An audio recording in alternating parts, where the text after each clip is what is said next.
morning and welcome to Breakthrough Walls. I'm Ken Walls and I'm your host. And today I have an incredibly special guest, possibly two guests. You'll understand what that means here in a little bit. But anyway, hey, I have the one, the only Mr. Steve Rizzo joining us, and he's going to share his story. We're going to hopefully laugh a little bit and have a lot of fun here. So do me a favor and share this out. Share this out right now so we can make sure the entire world sees this interview today. So stay with us. We'll be right back.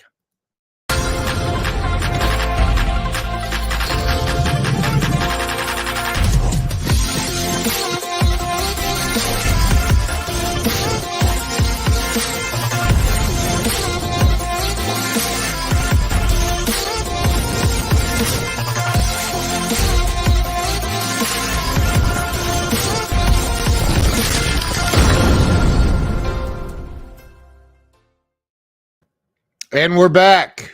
Let me bring Mr. Steve Rizzo on the show. Steve, welcome. Thank you for having me. It really is great to be here and to converse with you. It is an honor to have you on. You and I recently met and through Kellen. Was it Kellen? I think it was Kellen. Yes, Kellen Ann. Yeah. Love Kellen Ann. She's amazing. Absolutely. And I've heard like tons and tons about you. I know Jeffrey Gittimer loves you. He's always talking about you. So I'm pretty excited. So I started this show. Actually, Jen Gittimer was my very first guest on the show. Great guest. She's amazing. And it was before it used to be Jen Gluckow. Yes. And that's who I had on the show. Yep. So anyway, I've done now this for about over 4 years, and it's all about helping people get unstuck in life. That's what I started this show for. So let's start with where, talk about like where you were born and raised. Start there. I was born in Brooklyn, New York. Yeah, you could tell by the accent, you know what I'm saying? It's something about Brooklyn people. I was thinking South Texas, but okay. Yeah, and Brooklyn people have their own way of talking to people. They always, if they meet someone, they don't even know they're doing it. They repeat the other person's name. Like, hey, Bobby, how you doing, Bobby? Hey, Joey, how are you, Joey? Unless the night too bright, then it's like, hey, Frankie, how you doing, Freddie? Okay, kid. And they do this. They move like this, Yeah. And they say stupid things like, hey, not for nothing. I never figured out what that meant. And I was an English major in college. Hey, not for nothing, That is so funny. I you've got the accent down. I mean, I don't know if anybody's ever told what accent? You making fun of me? I'll hit you in the head with a Buick. You know what I'm saying? I'll punch you with so many rights, you'll be begging me for a left, tough guy. You know what I'm saying? That's the way they talk when they get into an argument with someone. Oh my God. I couldn't even imagine. I could not imagine. I've never been to a Yankees game, nor I probably never will, quite honestly. I'm not a Yankees fan. I'm sorry. Yeah. Please forgive me. It's a childhood trauma thing. I'll explain it later. But so I can't imagine what it's like though. Like you got a lot of tough guys, like hanging out at the Yankees game. Yep. Oh, absolutely. You should hear it when if a fan isn't cheering enough. Hey, tough guy. I'd like to inform you that he just got a grand slam. Stand up, cheer a little bit. That's so funny. And then they'll look at the person next to go, look at this guy. Look at him. So nobody punches you in the face for calling them out. No, it's not like that, but they talk tough. They really don't get violent unless, of course, you really tick them off. And that's a totally different story. Then they might. There's Eric Florn. I always mess up his name. Flanoy. Illinois. Yeah. I know. Message from Bob. Did you see that? Yeah, He's yeah, on yeah. my video podcast. Hey, I'm talking here. He comes on a lot and he has some wonderful things to say. And he has some really great questions. It's great to see you here. Well, I'm not Eric's seeing you, great. but He's a great, great guy. You'll see him in the Grow Live Academy tomorrow night too. cool. So there's the great Doug Wing too. So Steve, talk about like what was it like growing up in you said in Brooklyn. Well, the thing is that I was born in Brooklyn, and when I was 6 years old, we moved to out East Long Island. But I always went back on weekends, to meet family. And then on Long Island, we had the rural part of Long Island. Back then, Long Island was just farmland and trees. It was gorgeous. I had a tree house, so I had the best of both worlds. I could escape in nature, and then on weekends, I that toughness stayed with me from visiting my grandparents on the weekend. But this is where my, by the way, that's a great leading question because the beginning of my life just was where everything started piling up on me. When I moved to Long Island, I was supposed to go in kindergarten, but because we moved there a little too late, they said I'm too old for kindergarten, and they put me in first grade. Now, I didn't know anything. I didn't know ABCs. My mom and dad never taught Oh, me. They're from the old school. I didn't know how to add. I didn't know anything. wow. And I remember my first grade teacher tapping me in the back of the head with a red pencil. What is wrong with you? What is wrong with you? This is wrong. You should know this. So I'm making a very long story short. And Wow. Is that a woman negative, or a man? excuse me. It was a woman. It was a What woman. a B Yeah. word. Oh, you have no idea. So this stuff was very difficult for me to get through school. And when I was in eighth grade, I sat in the guidance counselor's office with my mom and dad. And the guidance counselor was supposed to go over my curriculum for the rest of my high school years to prepare me for when I get out. And he said, "What do you want to do?" And I said, "I want to be a teacher." And back then they didn't have computers or laptops or anything. So he had a stack of papers. And he said, "Well, I'm sorry, but," he looked at my mom and dad and said, "Steve really doesn't have what it takes to go to college." So not only did I allow this man to tell me what I couldn't do, he'd tell me what I was going to do. And then in 12th grade, I was voted least likely to succeed in my senior class in high school. Is this It never all made it. now? This is on Long Island, though, right? Yes, this is all on Long Island. This is all on Long Wow. Island. And I saw this paper because I was a custodian part time as a student. And after school was over, I cleaned the administrative offices. It was a great job. But I noticed this list that was going to go in the yearbook. You know how they have most popular, most likely to succeed. And I was on this list with a few other people for least likely. They never made it to the yearbook, but it stuck with me. Unknowingly, though, I took those negative labels into my adult life, and they were the determining factors for many of the decisions I made. And my philosophy in life for a long time was don't try and you can't fail. And it Wow. took me 5 years to go to college, Ken, and I did go. It was not easy for me, but I went for extra help, and um, I graduated with high honors in psychology, English education, and a master's in theater arts. And Wow. I went back to the same school that I graduated from, where I was voted least likely to succeed. And I taught English for a couple of years, and I became a counselor for kids with behavioral problems. And I really loved it, but something else started growing within me. And I noticed a couple of comedy clubs are opening up on Long Island. I decided to go for audition night, and I really loved it. And I started getting work, getting paid to do stand up. I left the education thing and did stand up uh, full time. Did that for 23 years. Very successful career.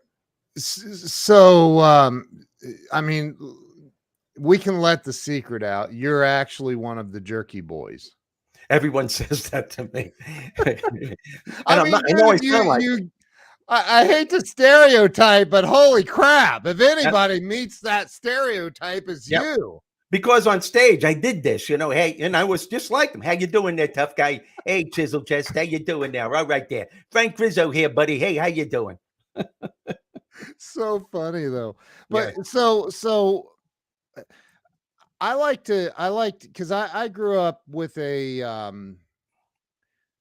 I dropped out of high school in 12th grade, and I had an English teacher tell me you're never going to amount to anything, yada, yada, yada. And I'm like, now I've written 7 books and she's written 0. So she can, so, but like, I think about some of these moronic teachers that implant this stuff into kids. And unfortunately, not many break through and do what you've done or do what I've done. They don't, they stay stuck in that story forever, right? Yeah, And but and yeah, die with it.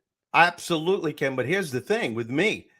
Unknowingly, by the way, and it's in a few of my books, and it's even in my new book, Conversations with Bob. But those negative labels stay with you. You could never get rid of them. Your job and responsibility is to keep them from coming to the forefront when times get tough, because Yeah. they'll keep reminding you you're not good enough, you're not smart enough, you're not worthy enough. So just when I thought, Ken, that I had everything under control and I was climbing the ladder in stand-up comedy like you wouldn't believe. My opening acts were Chris Rock, Jerry Seinfeld, Drew Carey, Rosie O'Donnell. I shared the marquee with Andrew Dice Clay, Sam Kinison. Sam Kinison opened up for me. Opened And up for you? opened up for me. This is before they were famous. Okay, but Shut up. Are you kidding me? no, I'm not kidding you. I am not kidding you. But Oh my, this is yeah, a lot of people go, "You're full of crap." No, I'm not. This no, I really happened. believe you. But here's what was happening to me. Um, I started noticing that my opening acts were becoming big stars. And I'm going, when is opportunity going to knock on my door? And I came to the harsh reality when I spent some time by myself that opportunity was knocking. I was just afraid to open the door. I had a fear of success and failure. Okay, those negative labels came back and were haunting me. So I was sabotaging. I don't have time to tell you how I was sabotaging my career, but trust me, I was. And when I realized that I was, every time I had a big break to audition in Los Angeles, when there were going to be industry people in the audience to show them how good I was, I made an excuse that I had to go on the road to make money so I could support my family. But every comedian in the world would say, "Are you kidding me? You drop the gig and you go in front of where you can get noticed." But I was afraid. It was more important to me, ego-wise, to be a big fish in a small pond than a little fish in the ocean. Man, there is so much gold in what you just said. But let's let just a quick comedy break. I know you wanted to shove a nursery rhyme up Andrew Dice Clay's. I gave him one line in that nursery rhyme, you know. You what? I gave him one of the lines that he used with the nursery rhyme. Oh, Are we allowed to get blue on your show? Because I'll say it, but I don't. yeah, do whatever, man. This is one of his lines, and I gave him this. Little boy blue. Hey, he needed the money. Oh my God. I gave him that line.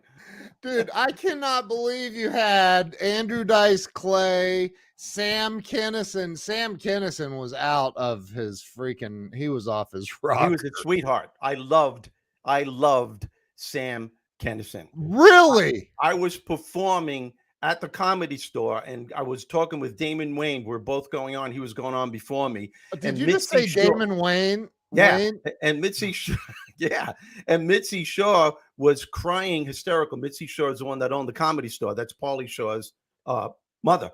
And we said, "Mitzi, what's the matter?" And she was in tears. She said, "Sam Kinison was just killed in a car crash." I was devastated. And Damon Wayne looks at me. I look at him. We're both emotional. And as we're getting emotional, they're introducing him to come on stage to make people laugh. And then I had to go on after him. And anyway, I that's not where I want to go, but I just want to finish my statement. So when I realized my negative labels were getting the best of me, I decided to go on a quest to better myself. Okay. And I was determined.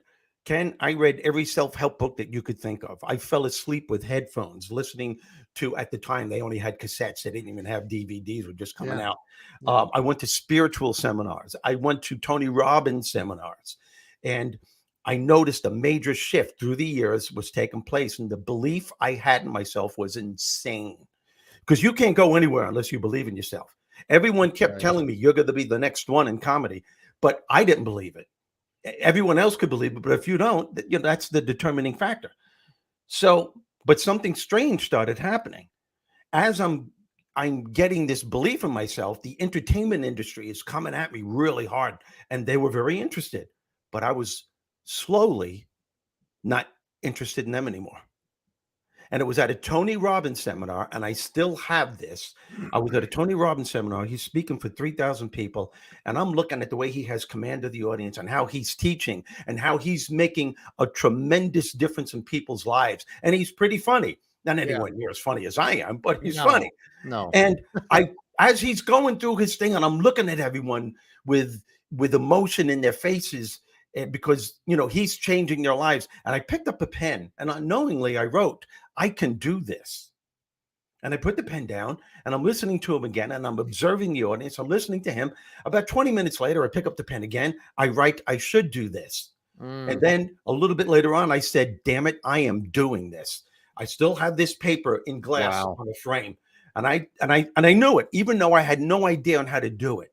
And that's when I made the shift to become a motivational speaker. And I've been doing it for 25 years now, 24 years. Best decision I ever made. Now I get to make people laugh and give them a message. And I've written 4 books, and the newest one just came out about 2 weeks ago. Absolutely. And we're definitely going to talk about the new book and other books, but go back to when you just, I mean, I don't know if you realize this, but you kind of blew past some ginormous names that you were just hanging out with, talking to. And I mean, did you ever find yourself in like in awe? Like I'm talking to Damon Wayans right now. Like I'm hanging out with Sam Kinison. No, because they weren't No. stars then. They weren't really. They were becoming stars. Damon Wayans was just doing In Living Color. Kennison was right before he did the HBO specials with Dangerfield. Some of them were big, and stuff, but most of them weren't. What concerned me and where the fear came into place and what brought awe to what I did, this major decision, was every now and then for the first couple of years when I was speaking, I would see these guys and how big they became. And every now and then I would have a jolt of fear saying, did I make the right decision? Yeah. Where could I have been? What would have happened if I would have stayed? But in the long term, there's no greater feeling. When I did stand up, people would come up to me and say, "Oh man, thank you for making me laugh. You just changed. I'm going through so much crap in my life and I needed to laugh." But now I have people saying, "You were a spark that ignited change in my life. I can't thank you enough." And there within, that's awesome. You got to find that. You got to follow. That's the key. You have to follow your heart. And it's not about money. It's not about fame. It's about your heart. As a matter of fact, Drew Carey, he was my roommate. He was yelling at me. He was saying, "You can't leave. You cannot leave. You're so close." And I said, "Close to what? How could you be close to something that you don't want anymore?" Wow. Yeah. Were you ever on the Tonight Show? No, I did. I had my own Showtime special. Yeah. I did Evening at the Improv. And I know there was go back to the Showtime thing. How did that happen? I mean, you're the first person I've ever met that had their own Showtime special, so that's kind of cool. Well, it was a Showtime special. Woody Harrelson was hosting the show, and as a matter of fact, a funny story is that when we went for the preview for the show, and we went through a run through the day before, Woody came into my green room, into my dressing room, and he said, "Hey, man," he goes, this is when he was doing Cheers. Yeah. He said, "Hey, man," he goes, "how do you want me to introduce you?" I said, "Tell him you're going to bring up a guy who was voted least likely to succeed in his senior class in high school. And now he's at the Sands Hotel in Atlantic City with his Showtime special." And that's how he introduced me. It just came out of my mouth. And I wanted to go up. I wanted to go up on stage and say to everyone who said I couldn't do it, "Fuck you. Hey."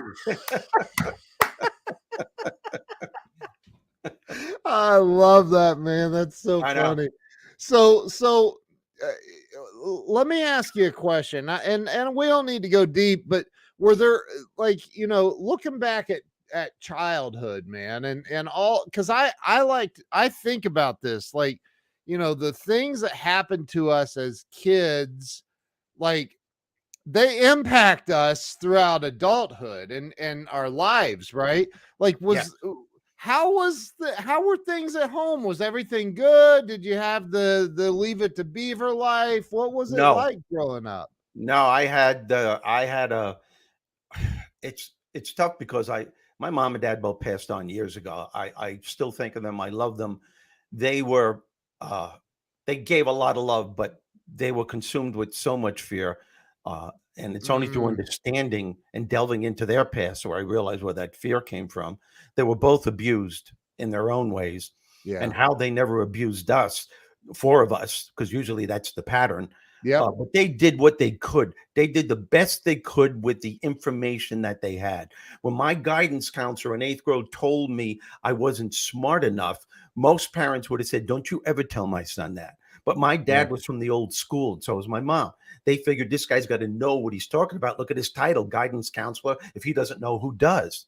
So because they just sat there and took it, so did I. Yeah. You know, Yeah. so they did, but there was a lot of fear. There was always a fear of not having enough money, and arguments were about not having enough money, and um, Yeah. just quick bursts of anger. And but So you know what? you Go ahead. yeah, you see, you were brought up with all of these emotions that you were seeing, Oh yeah. fears and Oh everything. yeah. Yeah. Yeah. Wow. Wow. Yep. So that I mean and for me, like, because people, I've never been a professional comedian, but I have people tell me I'm funny once in a while. But I think a lot of that comes from pain. I mean, it comes from Yeah.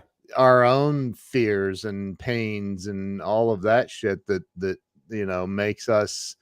Is it a defensive mechanism? Maybe, I don't know. Oh, it absolutely is. Oh, it Yeah. absolutely is. Every time I was on stage as a comedian and even as a speaker, there was a point where it's weird how your brain works, because I know I'm live, I'm on stage, I'm doing my thing, but there's something going through me. And when I started doing comedy, this is when I realized I had a healing quality about me. I'm saying I am up Mm, here and there's 600 people in this audience. They're laughing their asses off. And some of them are going through some intense stuff right now. Maybe they're yeah. going through a divorce. They're having financial difficulties. Maybe they or a loved one are inflicted with some kind of illness. But for that hour that I'm on stage, their challenges or problems, whatever they were, never owned them, because they simply allowed themselves to take time out to laugh. And as I always say, laughter is the pit stop in the rat race of life, and that it gives you enough emotional fuel and repairs to get back into the race again. But the Amen. initiative and the proficiency that allows you to laugh comes from what I call your humor being. Everyone on this planet is born with a humor being within them. Your humor being is of your higher nature. It's a part of you that brings out the best in you when times get really tough. So, What about the people that, and I know you've met them, I have. I'm like, have you met somebody that, like, no matter what you say, they won't laugh? oh yeah, oh yeah. And you know what's funny with a comedian? Every comedian will do this. You can have 500 people in the audience. 499 are laughing their asses off. And there's one person in the front going, and comedians focus on that one guy. That one guy. They're actually saying to themselves, what the fuck is wrong with this, to themselves as they're doing their act. Look at this guy. What the fuck? Why is he sitting up front? If he doesn't like it, why the hell did he Yeah. show up in the first Get place? out of here, Yeah, right? I'm saying, and sometimes they'll say something. And then the guys or the woman that's sitting there will go, I just don't think you're funny.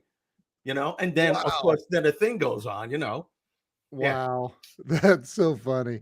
So you got into, so you did comedy for 20, how long? 23 years, you said? Or It was 20? 3 Okay. years, but I Okay. was when I started the speaking thing, I was still doing comedy to make a living as I was weaning into the speaking thing. So I was doing both for about 3 years. Yeah. And Yeah. then so many bookings started coming in from the speaking thing that I had to let it go. But Yeah. I was still I'm still funny when I present. Yeah.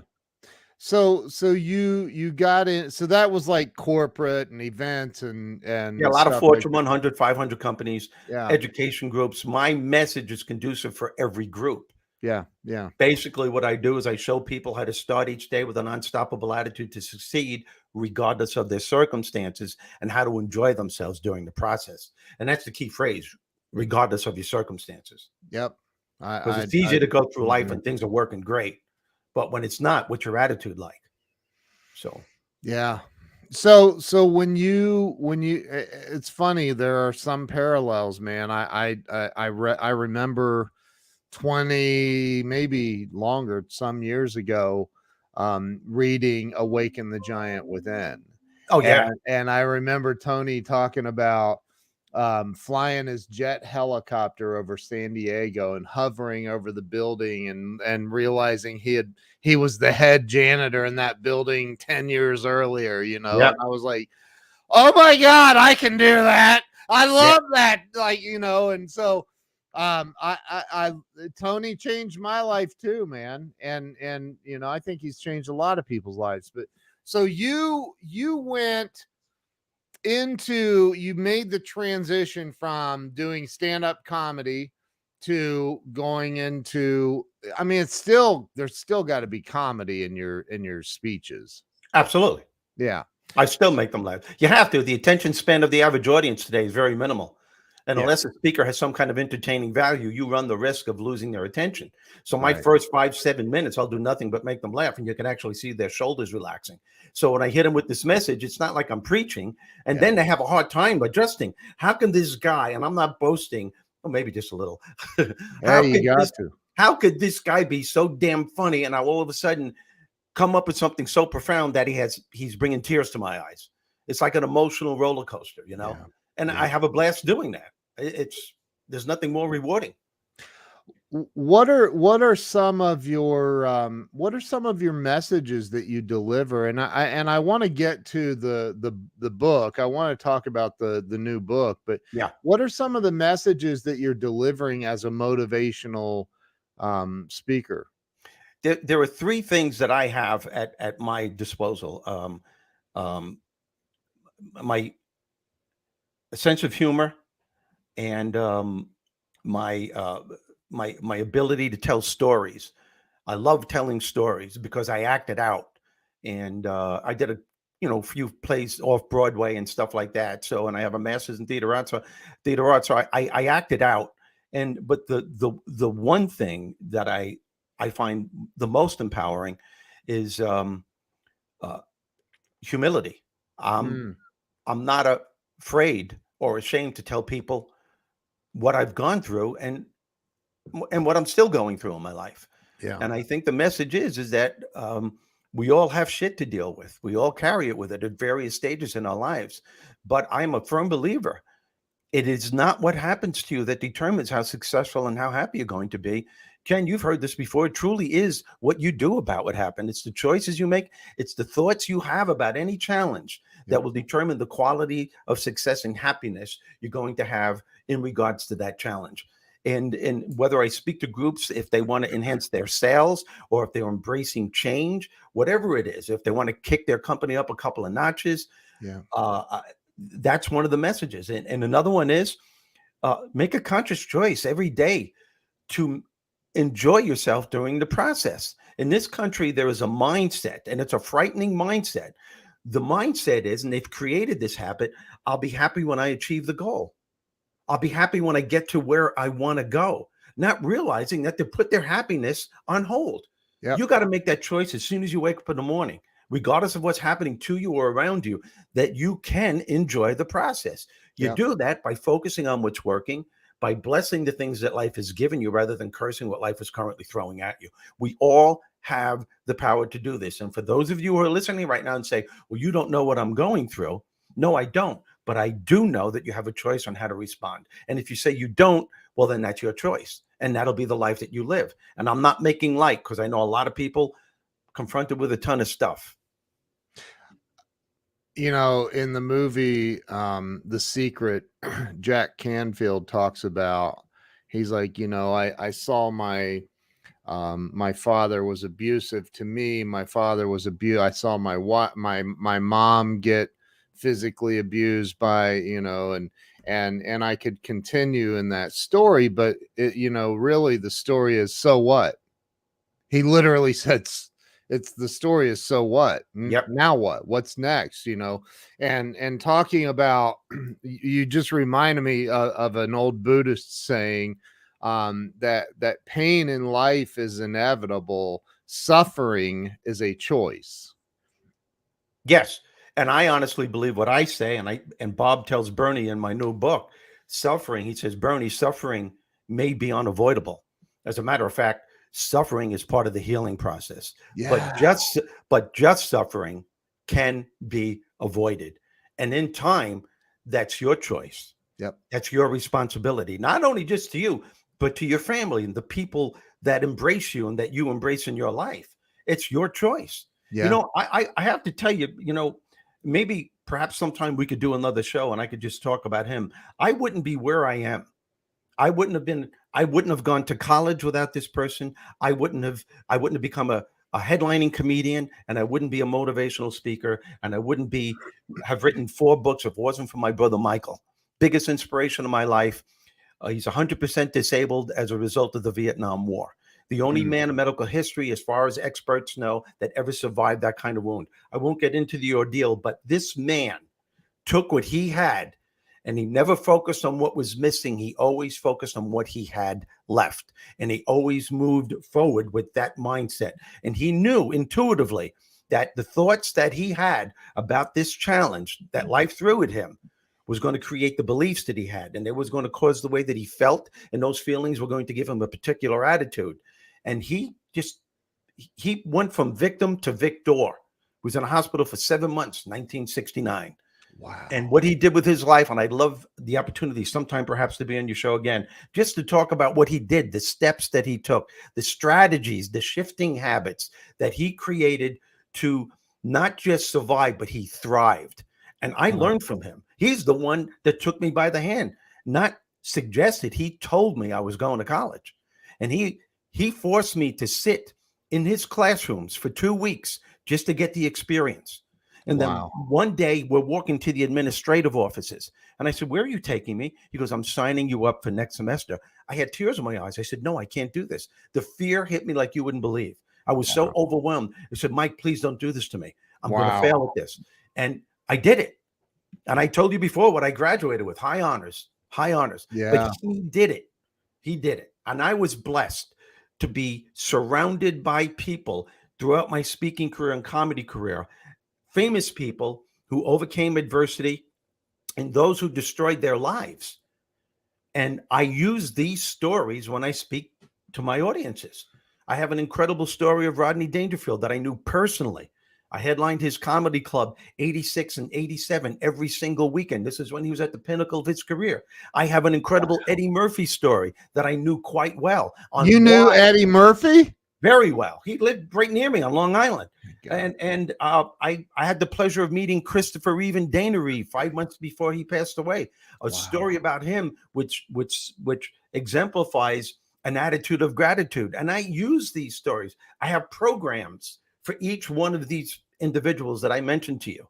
Wow. And that's how people learn. You learn from life stories. Yep. Wow. You might be the most you've worked with and met a lot of really, really famous people. It's incredible. Yep. It's incredible.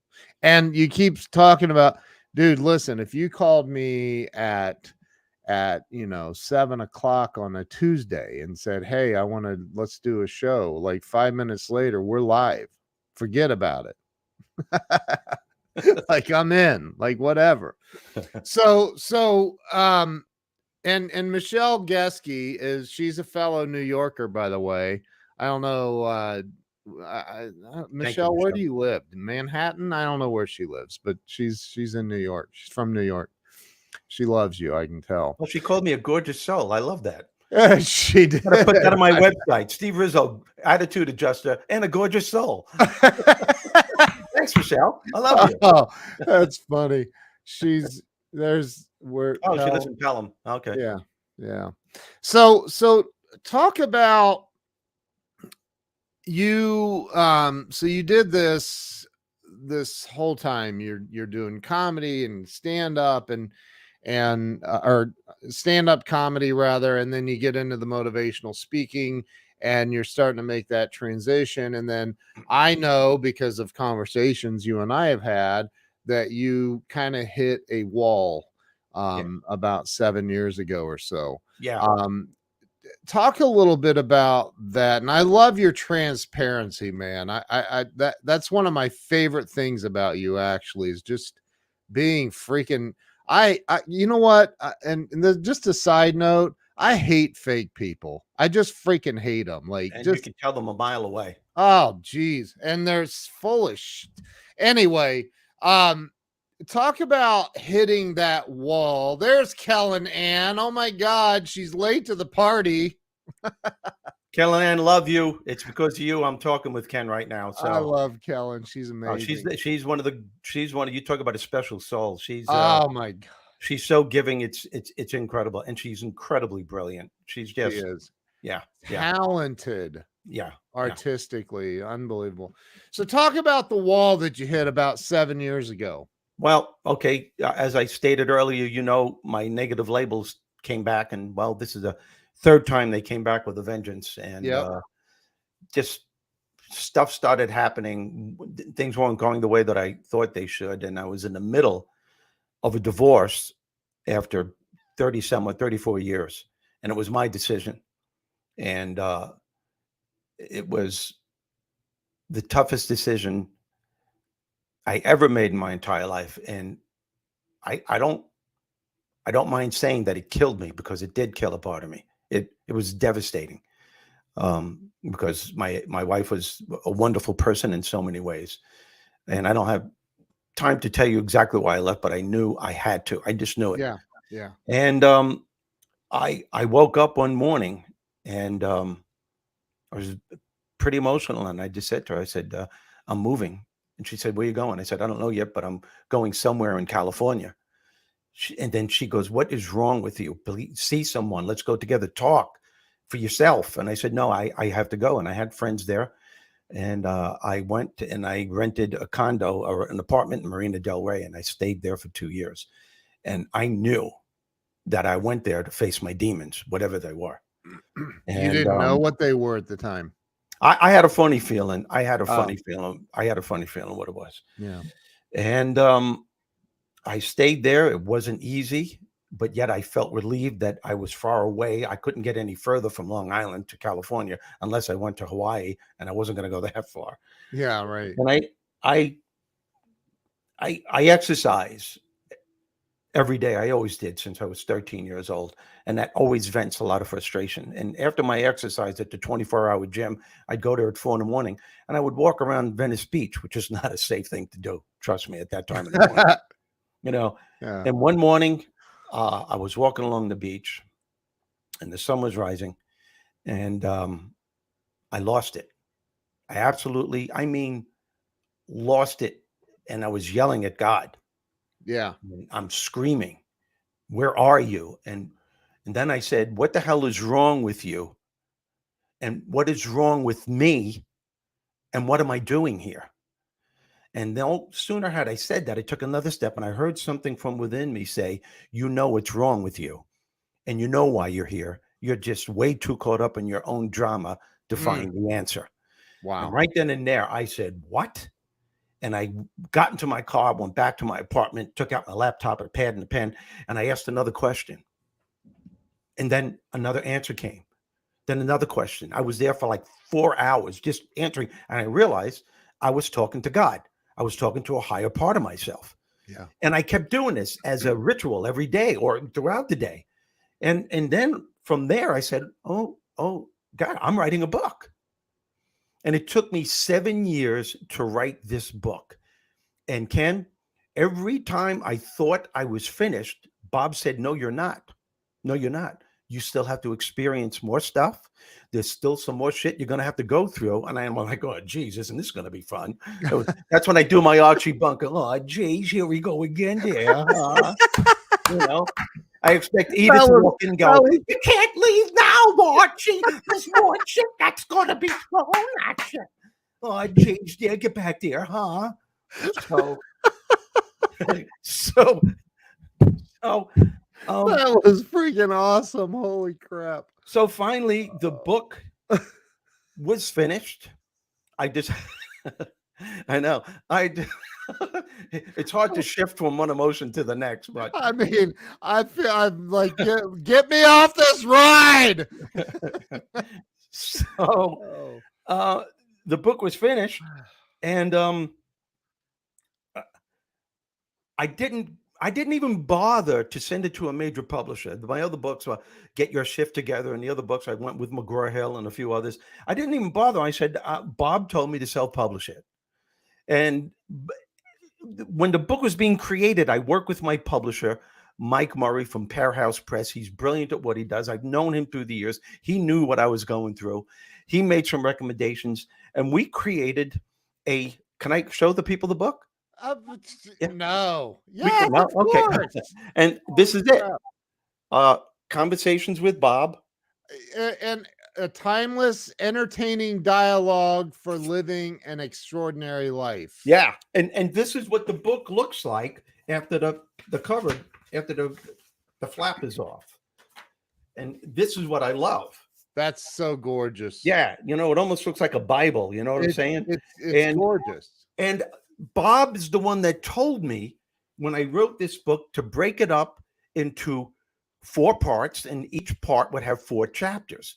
And it was funny, it was like that because I wrote 16 chapters, so 4 parts, 4 chapters for each part.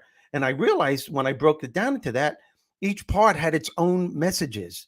And it was broken up so easily, and each chapter looks like this. Each chapter begins with that, a title with the ocean. The ocean is always the symbol because that's where I started writing the book. That's why you see this. Someone took a photo of me here on Long Island in the Hamptons when the sun was coming up, and Wow. that's a good. So everything is based on that, and Bob is giving the forward in the book. Okay, Bob so telling you why I wrote the book. so tell me, for I mean, you just offended probably 60% of the audience. I'm kidding. Why Bob? Well, I mean, why not God? I'm not going to tell you why, but you'll see. It's very funny. Bob is hysterical. It's Okay. about 2 people. Let me, if you don't, can I give you? Yeah, There are 2 this people. is This whole book your stage. it's a dialogue between 2 people, Bob Okay. and Bernie. Everyone has an inner Bob and an inner Bernie. Yep. Bernie represents every single person, everyone that's listening. Every person on this planet has an inner Bernie.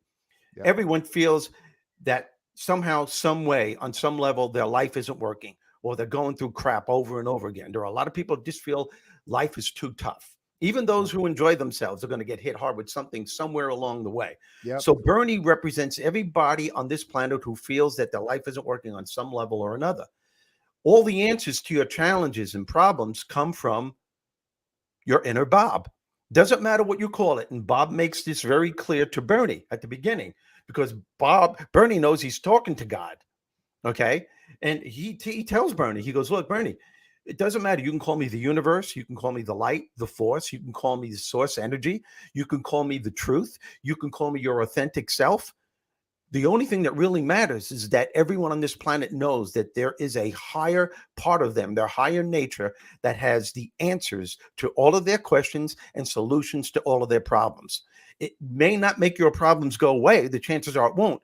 But this inner Bob will help you to work your way through the problem. And by doing that, in time, when you handle any challenge and accept it and embrace it, that's empowerment. And that's why we're here on this planet. Yeah. We are here on this planet to experience, to learn, and to grow, and to become the best person that we can be. How you experience all of the things in your life, I mean, everything, the good and the bad, the fair and unfair, the right or wrong, will determine what you learn. That continued learning will lead to your growth. That growth will pave the way to who and what you become. Our job and our responsibility is to become the best person that we can be. And that's the message that Bob gives to Bernie. Bernie winds up in this place from a heart attack in a hotel because he was so negative his whole life that he gave himself a heart attack. And he winds up in this place that he thinks is heaven. And he says to the gatekeeper that, I want to see God.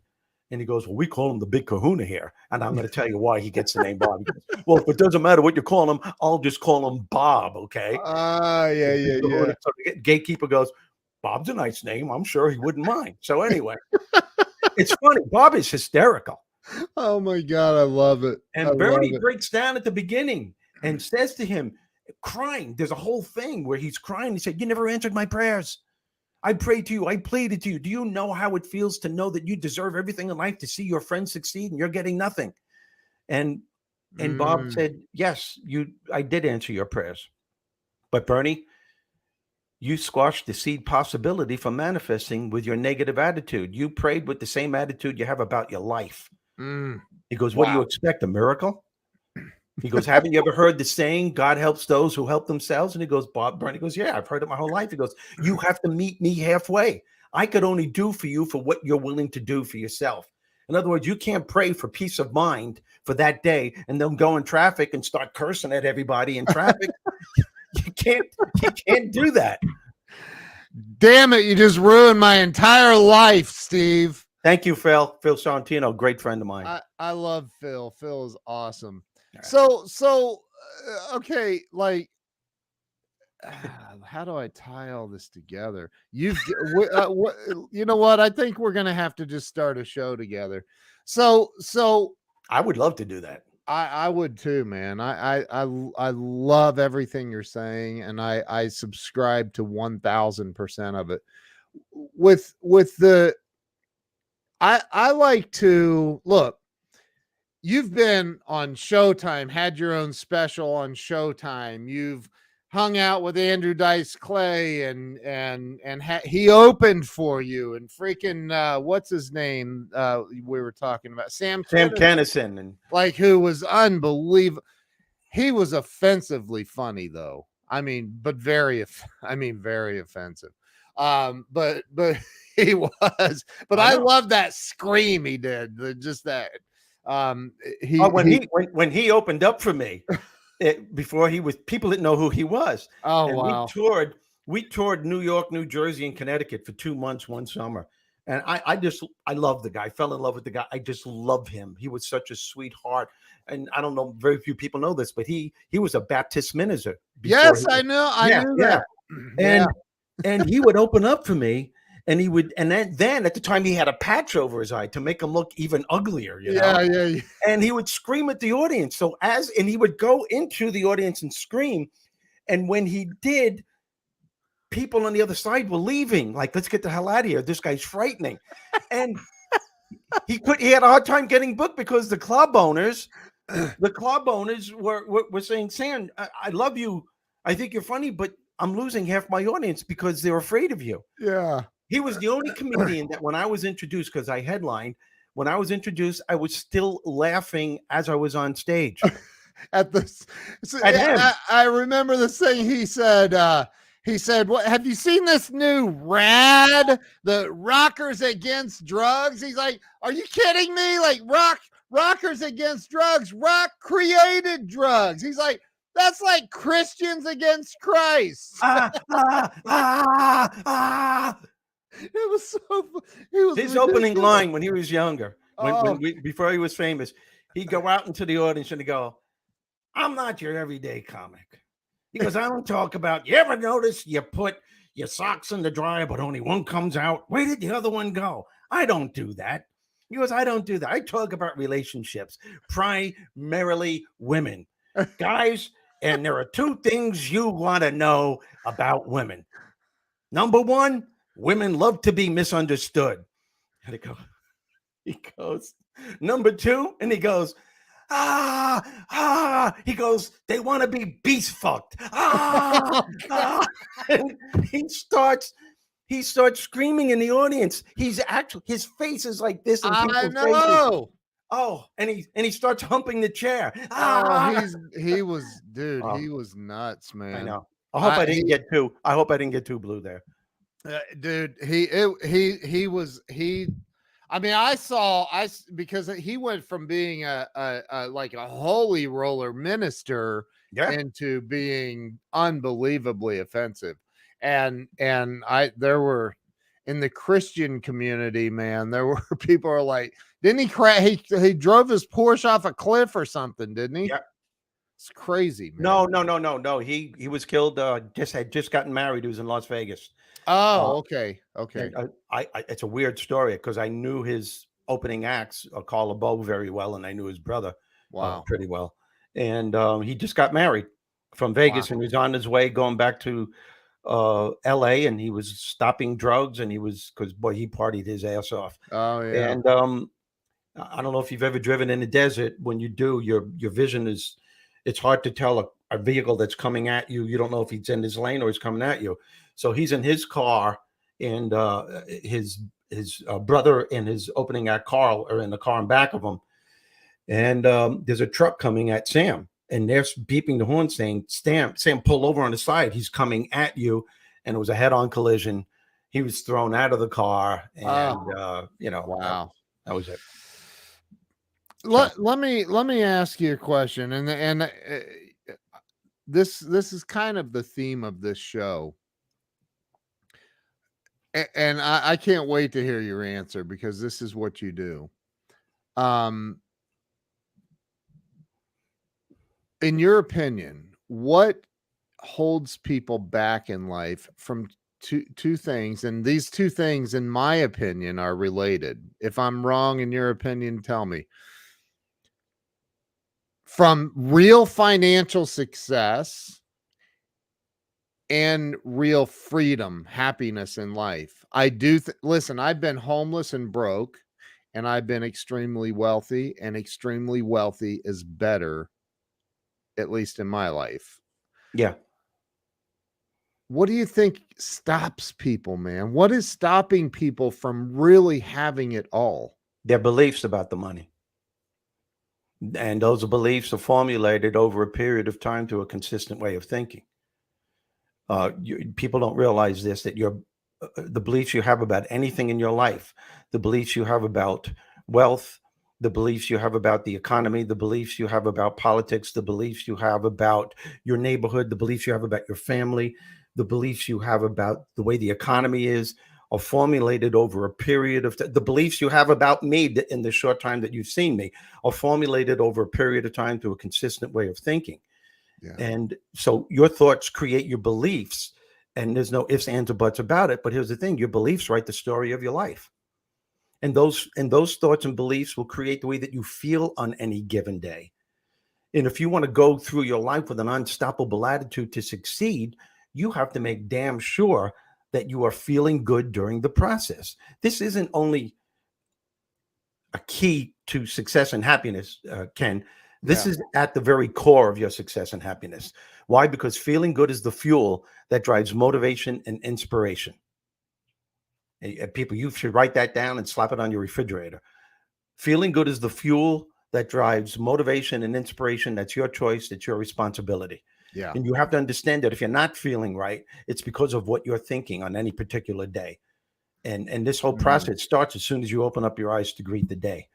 Yep. And so people have created unknowingly, and that's the frightening thing. They've created unhealthy beliefs and that have been instilled in their subconscious. And your subconscious runs 97% of your life. Doesn't know the difference between right or wrong, true or false, fair or unfair. It only knows the crap that you program into it. Most people have created a belief system that success, wealth, and money are for other people. And you know what? I'm not one of them. So okay, we've all, you and I have both met plenty of people that fall into the category of they're probably always going to suffer and never succeed financially or any other way. we've met those people. Like, you just know, like, that you're screwed until you have some kind of a huge shift, right? But you can, yes, you can unscrew yourself. I totally agree. And shift is the best word because that's what's in the book too. Conversations with Bob. He gives Bernie what he calls common sense success strategies to turn his life around and shifting habits. Now, Yeah. I'm going to say something to your audience and to you that I never told anyone else. It's coming out now because you brought it up, and I said being vulnerable is difficult, but I've been incredibly wealthy and I've lost it. And I'm right now in the process of getting it back again. Yeah. But there's something very humbling about losing it, because you start seeing other aspects of your life that you took for granted that are the most important. And that's friends, that's family, and that's, more than anything else, is following your heart's desire in spite of what anybody else says. Yeah. So I'm on my process making it back now, but trust me when I say I lost it. Yeah. And you're right. Life is easier when you have it. But It is. I've been in a humbling position, and that's another reason why this book came out. And there are reasons for everything, folks. And what I have found with all of my challenges, and I told you this earlier before we even started the show, what I have found earlier, my biggest challenges, I wouldn't have been able to write this book if I didn't hit rock bottom.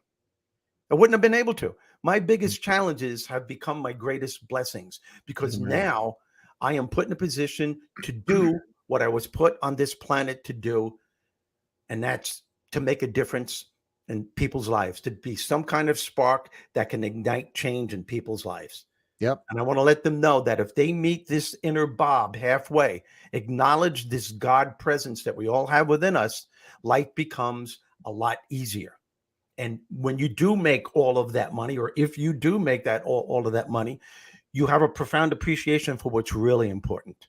Yep. And it really is what I had just suggested to you before. Yeah. You know, I know that over the last couple of years, through all the insanity, I mean, suicide rates skyrocketed globally, not just here, but globally. And, you know, for those that might be listening to this or watching the replay or on here right now, that maybe they feel like and I love Tony Robbins talks about when people come in and say, I've tried everything. He's like, really? Everything? But, you know, think about the people who are hanging on by a string, a thread right now, and they feel like they've tried everything. They feel like they've given life everything that they have, and they still can't figure it out. They still aren't making it. That's because they don't know how the laws of the universe work. And they work there. The laws of the universe, the law of attraction does not show favorites. Amen. It does not show favorites. Nope. You know, I can go into a room and it could be pitch black, and unknowingly I could hit a mechanism that will turn the lights out. And even though I didn't know that I did that, the law of electricity will work anyway. Yep. Is that a good analogy? I think it is. Yeah, absolutely. So you could be living a wrong life and not knowing that you're living a wrong life. And here, let me put it in a nutshell. What you think is what you get. And what you say out loud is what you ask for. And if you've gone most of your life thinking that you're a loser, not good enough, not smart enough, and everybody else has what you want, you're sick and tired of going 2 steps up and 5 steps back, that's the life you're going to live. That's your inner Bernie. That's what the book is all about. That's what Bob saw Bernie's gift. We all have it, whatever it may be. Yep. And he did get close, but it was his own negative inertia that put him back 5 steps. Bob shows Bernie in this book how, I prayed. You prayed, Bernie. But you know what? And here's an example. He shows him an example of when he prayed for an opportunity so his new invention could be noticed by millions all over the world.